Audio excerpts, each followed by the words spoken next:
నడిచినా కూర్చున్నా మోకాళ్ళ నొప్పులు వస్తున్నాయా? ప్రాణ పెయిన్ క్లినిక్ లో అధునాతన చికిత్సతో మోకాళ్ళ నొప్పులు తగ్గించుకోండి.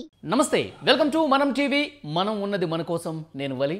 ప్రస్తుతం లైవ్లో జాయిన్ అయ్యారు లోక్సత్తా వ్యవస్థాపక అధ్యక్షులు జయప్రకాష్ నారాయణ గారు. వారితో మాట్లాడదాం. జయప్రకాష్ నారాయణ గారు నమస్తే సార్. నమస్తే వల్లి. సార్, ఆంధ్రప్రదేశ్లో కూడా మరింత దారుణమైన పరిస్థితులు ఉన్నాయని చెప్పి వార్తలు వస్తూ ఉన్నాయి సార్. 10 లక్షల కోట్ల అప్పు పెరిగిపోయిందని మనం వింటూ ఉన్నాం. ఏం చెప్తారు సార్ ఆ రాష్ట్రం గురించి? ఏపీలో ఇంకా ఎక్కువ కష్టం ఉంది. ఎందుకంటే ఏపీకి హైదరాబాద్ నగరం లేదు. ఎప్పుడైతే రాష్ట్ర విభజన జరిగిందో ఎప్పుడు నగరాల నుంచే ప్రభుత్వాలకు ఆదాయం వస్తుంది, నగరాల నుంచి ఆర్థిక వ్యవస్థ బాగుంటుంది. కాబట్టి మహానగరం తెలంగాణకి వెళ్ళింది. అదివరకు మహానగరం నుంచి వచ్చిన ఆదాయాన్ని మొత్తం రాష్ట్రం 23 జిల్లాలు పంచుకున్నాయి. ఇప్పుడు తెలంగాణ ఆనాడు 10 జిల్లాలు, ఇప్పుడు 33-34 జిల్లాలు తెలంగాణలో పంచుకుంటున్నాయి. ఆంధ్రప్రదేశ్కి ఆ డబ్బు లేదు. ఢిల్లీ నుంచి కొంత సాయం అందినా కూడా అరకొర సాయం. అంతా మొత్తం కలిపితే ఒక 22,000 కోట్ల రూపాయలు. బహుశా మేము చేసిన కృషి వల్ల ఇంకో 10,000 కోట్లు కలిసి వచ్చింది. ఒక 30-32,000 కోట్ల రూపాయలు ఢిల్లీ నుంచి అదనంగా వాళ్ళకి సాయం అందింది. ఇది ఆర్థిక వనరులుగా. మిగతా అభివృద్ధి పథకాలు కొన్ని చేశారు, కొన్ని మధ్యలో ఉన్నాయి. కాబట్టి సహజంగా ఆంధ్రప్రదేశ్ కష్టం ఎక్కువ ఉంటుంది. దానికి తగ్గట్టుగా 2019 నుంచి చాలా పెద్ద ఎత్తున సంక్షేమ పథకాలు సమర్థంగా అమలు చేస్తున్నారు. కానీ ఇక మిగతావన్నీ దాదాపు ఆగిపోయాయి. పెట్టుబడులు కానీ, మౌలిక సదుపాయాలు కానీ, మరి పెట్టుబడికి ప్రోత్సాహం కానీ, పారిశ్రామికీకరణ కానీ, ఉపాధి కల్పన కానీ అది పూర్తిగా మందగించిపోయింది. దాంతో తీర ప్రాంతంలో ఉన్న రాష్ట్రం, ఆర్థికాభివృద్ధి బాగా అవకాశం ఉన్న రాష్ట్రం, ఆర్థికాభివృద్ధి చాలా పరిమితంగా జరుగుతుంది. కేవలం ప్రజల కృషి వల్ల జరుగుతుంది. కానీ ప్రభుత్వ పథకాల వల్ల, ప్రభుత్వం చేపట్టినటువంటి చర్యల వల్ల, విధానాల వల్ల ఆర్థిక అభివృద్ధి జరగటం లేదు అక్కడ. అది నిజంగా తీర నష్టం. తీర ప్రాంతంలో అవకాశం ఉన్న రాష్ట్రం నష్టపోవటం నష్టం ఒకటి. 2, మరి రాష్ట్ర విభజన వల్ల నష్టపోయినప్పుడు వేగంగా పుంజుకోవాల్సిన రాష్ట్రం పుంజుకోకుండా ఉంటుంది నష్టం ఒకటి. ఆంధ్రప్రదేశ్లో నా లెక్కల ప్రకారం 4,85,491 కోట్ల రూపాయలు అప్పు ఉన్నది. 2014లో రాష్ట్రం వచ్చినప్పుడు 1,95,000 కోట్లు ఉంటే 2019కి 2,64,000 కోట్లు అయింది ఆ అప్పు. ఈ 4.5 ఏళ్లలోనే 5 ఏళ్లలోనే 2,64,000 కోట్ల 4,85,000 కోట్లు అంటే దాదాపుగా 2,20,000 కోట్ల రూపాయలు ఈ 4.5 ఏళ్లలో. రాష్ట్రం చేసే అప్పుని ఒక రకంగా, తర్వాత కార్పొరేషన్ చేసేటువంటి అప్పుల్ని పరిగణలోకి తీసుకోవడానికి వేరు చేసి చూపిస్తున్నారు. కానీ అంతిమంగా నష్టపోయేది రాష్ట్రమే కదా. 2 రాష్ట్రాల్లో జరుగుతుంది. కొంత విమర్శ కూడా వస్తుంది సార్.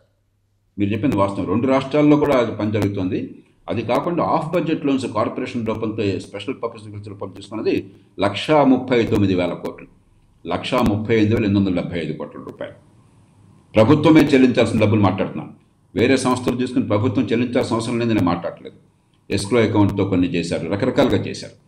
అది కాకుండా ఒక 44,000 కోట్ల రూపాయలు నాకు అందిన సమాచారం ప్రకారం చెల్లించాల్సిన బకాయిలు ఉన్నాయి. అవి కూడా నేను ఇందాక అన్నట్టుగా డిఫర్డ్ లోన్ కింద లెక్క. అవి చెల్లించాల్సినాయి కదా, అప్పు పడ్డట్టే. కాకపోతే బ్యాంకులకు అప్పు కాదు, మీకు నాకు అప్పు పడ్డారు. అవన్నీ కలిపితే 6,68,366 కోట్లు. ఇవన్నీ కలిపితే 46% స్థూల రాష్ట్ర ఉత్పత్తిలో జిఎస్టీ పై 46%. ఇందాక చెప్పాను కదా, 25 దాటకూడదు. 25 బాగా వెళితే వెళ్ళొచ్చు, 46కి వెళ్ళిపోయాం. చాలా ప్రమాదం ఉంచున్నాం. కాబట్టి అంతకు మించి అభివృద్ధి ఆగిపోయింది. కొత్త పెట్టుబడి. కానీ తెలంగాణలో ఇప్పుడు అప్పులు పెరిగినా కూడా, ఒకటి హైదరాబాద్ నగరం వల్ల మనకు భవిష్యత్తు ఆదాయం వస్తుంది, పెరుగుతూ ఉంటుంది, ఆర్థిక అభివృద్ధి జరుగుతోంది. 2, పెట్టిన పెట్టుబడిలో పెట్టిన ఖర్చులో చాలా భాగం పెట్టుబడులకు వెళ్ళింది. మౌలిక సదుపాయాలు కానీ, రోడ్లు కానీ, లేకపోతే పవర్ ప్రాజెక్టులు కానీ, లేకపోతే ఇరిగేషన్ కానీ, మరొకటి కానీ. దానిలో నేను మొట్టమొదటి విమర్శిస్తున్నాను. ఖర్చు ఎక్కువ పెట్టారు, వచ్చే ఫలితం కంటే కాస్ట్ బెనిఫిట్ అనాలిసిస్ అదని. కానీ వెళ్ళింది పెట్టుబడులకే. ఆంధ్రప్రదేశ్లో అది కూడా పెద్ద కనిపించట్లేదు. కాబట్టి ఖచ్చితంగా మనం పరిస్థితి బేరీజు చేసుకుని భవిష్యత్తును కాపాడకపోతే, పెట్టుబడులకు ప్రోత్సాహం ఇచ్చి, అదే సార్ మీరు అన్నట్టు ఇప్పుడు తెలంగాణలో అప్పు కనిపిస్తుంది, ఇప్పుడు ఆంధ్రప్రదేశ్లో కూడా దానికి మించిన అప్పు కనిపిస్తుంది. కానీ తెలంగాణలో ఎక్కడో చోట మూలన అభివృద్ధి ఏదో కనిపిస్తుంది. కానీ ఆంధ్రప్రదేశ్లో కనీసం మీరు ఇంతకుముందు అన్నట్టు పరిశ్రమలు లేవు, ఐటీ లేదు, రోడ్లు సరిగా లేవు. ఒకవైపు అప్పుల భారం కనిపిస్తుంది, కానీ అభివృద్ధి ఎక్కడ కనిపించట్లేదని ఒక విమర్శ వస్తుంది సార్. అందుకే వాళ్ళు ఇప్పుడు దేశమంతా కూడా మనం ఒక ఆలోచన చేయాలి. రాజకీయ పార్టీల ఎన్నికల్లో ఓట్ల కోసం అని చెప్పని తాత్కాలికమైన తాయిలాన్ని అందించడానికి సిద్ధంగా ఉన్నారు. ఎందుకంటే పేదరికంలో ఉన్న వాళ్ళకి నెల ఎంత వస్తుంది, నాకు ఫ్రీగా కరెంట్ వస్తుంది, మరొకటి వస్తుంది, ఫ్రీగా ఉంటుందని చెప్పంటే సంతోషంగా ఉంటుంది, తప్పులేదు. కానీ అప్పు చేసి పప్పు కూడి తింటే, ఈ డబ్బంతా అప్పుల నుంచి వస్తే ఏమవుతుంది? ఈవేళ ప్రభుత్వం నుంచి నాకు సాయం అందింది, ఈవేళ తినేశాను, అరిగిపోయింది. రేపు మళ్ళీ పలకడిపే కదా, రేపు మళ్ళీ ఆకలే కదా, పేదరికం పోలేదు కదా. ఎల్లకాలం సామాన్య ప్రజలు పుచ్చుకునే చేయి అయిపోయింది. మన పన్నుల డబ్బులే, ఇది ముఖ్యమంత్రి డబ్బులు కాదు, ఆయన ఆస్తులు అమ్మే మనకి ఇవ్వట్లా, మన పన్నుల డబ్బులే. సామాన్య లేకపోతే మన పేరుతో అప్పు తీసుకొచ్చిన డబ్బు, ఎల్లకాలం ముందు పుచ్చుకునే చెయ్యి వాళ్ళది ఇచ్చే చెయ్యి. వాళ్ళు ఏం చెప్తున్నారు, నేను నీకు వరం ఇచ్చా, నేను నీకు దానం ఇచ్చా, నువ్వు నాకు ఓటేసి మళ్ళీ అధికారంలో కూర్చోబెట్టు, ఈ మాట చెప్తున్నారు. కానీ 20 ఏళ్ళు ఇలా గడిచినా కూడా నా పిల్లల బతుకు ఇట్లానే ఉంది. మళ్ళీ 20 ఏళ్ల తర్వాత ఈ రకంగా ఎవరో ఒకళ్ళు ఇవ్వకపోతే మళ్ళీ నాకు రేపు పొద్దున పోయిలో పిల్లి లేవదు. అది అభివృద్ధి కాదు. ఒక బీద కుటుంబం కష్టపడే అవకాశాన్ని ఇవ్వాలి, వాళ్ళ తెలివితేటలు పెరిగే మంచి విద్యను అందించాలి. ఉచిత విద్య కాదు, ఉచిత విద్య ఎట్లాగా ఉంటుంది, ఎందుకు పనికిరాని విద్య ఉంటే ఉచిత విద్య అయితే ఏమిటి, డబ్బులతో విద్య అయితే ఏమిటి? మంచి విద్య అందాలి, మంచి ఆరోగ్యం అందాలి, పెట్టుబడులు రావాలి, మౌలిక సదుపాయాలు పెరగాలి, మన పిల్లలు మన అభివృద్ధిలోకి వచ్చే అవకాశం రావాలి, వాళ్ళ ఆదాయాలు పెరగాలి. అది జరగాలంటే సంక్షేమం అవసరం, కానీ సంక్షేమమే పరిపాలన కాదు. ఆంధ్రప్రదేశ్ లాంటి రాష్ట్రాల్లో సంక్షేమమే పరిపాలన అనే రీతిని సాగుతుంది. సంక్షేమం అభివృద్ధి సమతూకం ఉండాలి. అలవాటు పడిపోతే ఇప్పుడు భవిష్యత్తులో వచ్చే ప్రభుత్వాలు కూడా ఇవి తప్పక అమలు చేయాల్సిన ఒక అనివార్య పరిస్థితి ఏర్పడుతుందంటారా? అంటే అంత నిరాశ అక్కర్లేదు వంశీ వల్లి, ఎందుకంటే సంక్షేమం వద్దని మనం ఎవరు అంటలా, కానీ సంక్షేమంతో పాటు అభివృద్ధికి సమతూకాన్ని ఇవ్వాలి. వచ్చినటువంటి అప్పుల డబ్బుని అభివృద్ధి కోసం మాత్రమే ఖర్చు పెట్టాలి. కనీసం ఈ మాత్రం రూల్ పెట్టుకుంటే చాలు. సంక్షేమంతో పాటు అభివృద్ధి కూడా కావాలి, అభివృద్ధి లేని సంక్షేమం కాదు. అప్పులు చేసిన డబ్బంతా అభివృద్ధి కోసం, మౌలిక సదుపాయాల కల్పన కోసము, పెట్టుబడులను ప్రోత్సహించడం కోసము, ఉపాధి కల్పన కోసము మనం కల్పించాలి. ఈ రూల్ పెట్టుకుని దాన్ని కనుక అమలు చేస్తే మనం బాగుంటాం. ఎందుకంటే పేద దేశంలో పేదరికం ఉన్నప్పుడు మీ సంగతి పట్టించుకొని అంతా రేపటిగా చేస్తారని చెప్పంటే ప్రజలు ఒప్పుకోరు. కాబట్టి సమతూకం కావాలి, అది సాధ్యం. ఒరిస్సాని తీసుకోండి, ఒరిస్సా చాలా పేద రాష్ట్రం కదా, ఎవరిని అడిగినా ఆంధ్రప్రదేశ్ తెలంగాణతో పోలిస్తే పేద రాష్ట్రం కదా. ఒరిస్సా గత 20 ఏళ్ళుగా చూడండి అద్భుతంగా ఆర్థిక క్రమశిక్షణ పాటిస్తుంది. మనకు గర్వించాలి నిజంగా. ఒక పేద రాష్ట్రం అప్పుల పాలు కాకుండా అప్పు తెచ్చిన డబ్బంతా అభివృద్ధి కోసం సంక్షేమ పథకాలు ఏం లేవా సార్? అక్కడ ఇట్లాంటివి ఏం అమలుగా బ్రహ్మాండంగా చేస్తున్నారు. అటు సంక్షేమం చేస్తున్నారు, అభివృద్ధి చేస్తున్నారు, మానవాభివృద్ధి చేస్తున్నారు. ఒరిస్సా ఉదాహరణకి జననాల రేటు కావచ్చు, ఫెర్టిలిటీ అంటాం, మహిళ తన జీవితకాలంలో పిల్లలు ఎంతమంది కంటుంది అది కావచ్చు, లేకపోతే విద్యా రంగంలో ఆరోగ్య రంగంలో కావచ్చు, గణనీయమైనటువంటి ప్రమాణాలు సాధిస్తున్నది, కొత్త పుంతలు తొక్కుతోంది. అదే సమయంలో రాజకీయంగా ఈ అన్ని రాష్ట్రాల కంటే ఒరిస్సాలో అదే ప్రభుత్వం 20 ఏళ్ళ నుంచి కొనసాగుతుంది.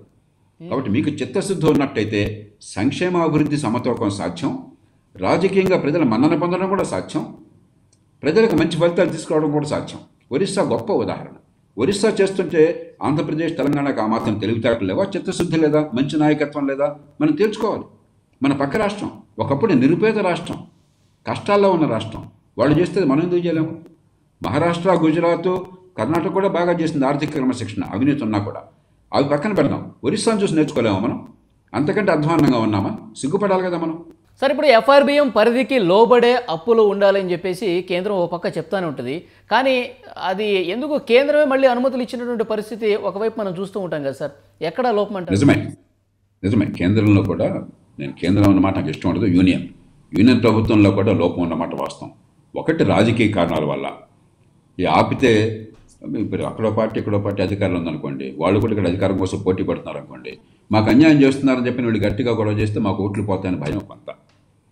రెండోది, మనకి కోవిడ్ కానీ మరొకటి కానీ సంక్షోభం వచ్చినప్పుడు ఏదో రకంగా ఆర్థిక వ్యవస్థను పెంచాలి, ఖర్చు పెరుగుతుంది, ఆదాయం తగ్గుతుంది. కాబట్టి ఆ సమయంలో కొన్ని సడలించారు, అది కావచ్చు. మూడోది, ఆఫ్ బడ్జెట్లో ఇందాక మీరే చెప్పారు, ప్రభుత్వ రంగ సంస్థల పేరుతో తీసుకుని బడ్జెట్లో చూపెట్టట్లా, దాన్ని కేంద్రంలో నిఘా వేలే, సరిగ్గా పట్టించుకోలే.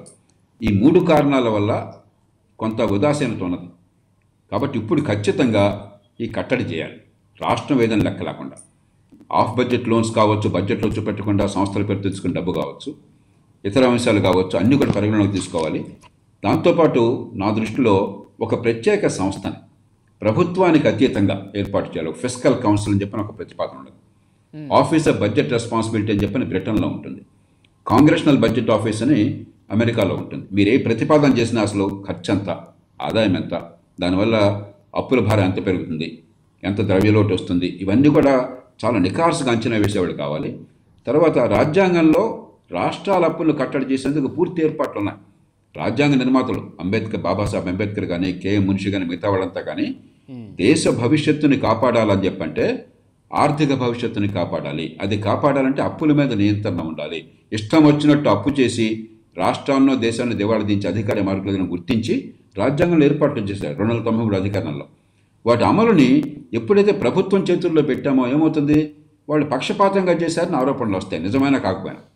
కాబట్టి దాన్ని నిబంధనలు మాత్రం ప్రభుత్వం రూపొందించి అందరికీ సమానంగా ఈ పార్టీ ఆ పార్టీ తేడా లేకుండా పక్షపాతం లేకుండా అమలు చేసే బాధ్యతని ఒక స్వతంత్రమైన సంస్థకి ఇచ్చారనుకోండి, ఫైనాన్స్ కమిషన్ లాంటి సంస్థకో లేకపోతే ఫిస్కల్ కౌన్సిల్ లాంటి సంస్థకో ఇచ్చారనుకోండి, అప్పుడు రాజకీయ సమస్య లేకుండా దీన్ని సమర్థంగా అమలు చేయొచ్చు. ఇప్పుడున్న పొరపాట్లు తొలగిపోతాయి. కాబట్టి ఇప్పటికైనా ఖచ్చితంగా జాతీయ స్థాయిలో పారదర్శకంగా పక్షపాతాలు లేకుండా అమలయ్యే ఏర్పాటు కావాలి. లేకపోతే కాలక్రమేణా దేశం తీవ్రమైనటువంటి నష్టానికి గురవుతుంది. ఆర్బీఐ ఈ మాట చెప్పింది, జాతీయ స్థాయి అప్పులు కానీ రాష్ట్రంలో అప్పులు కానీ కలిసి 100% దాటుతున్నాయి జీడిపిలో.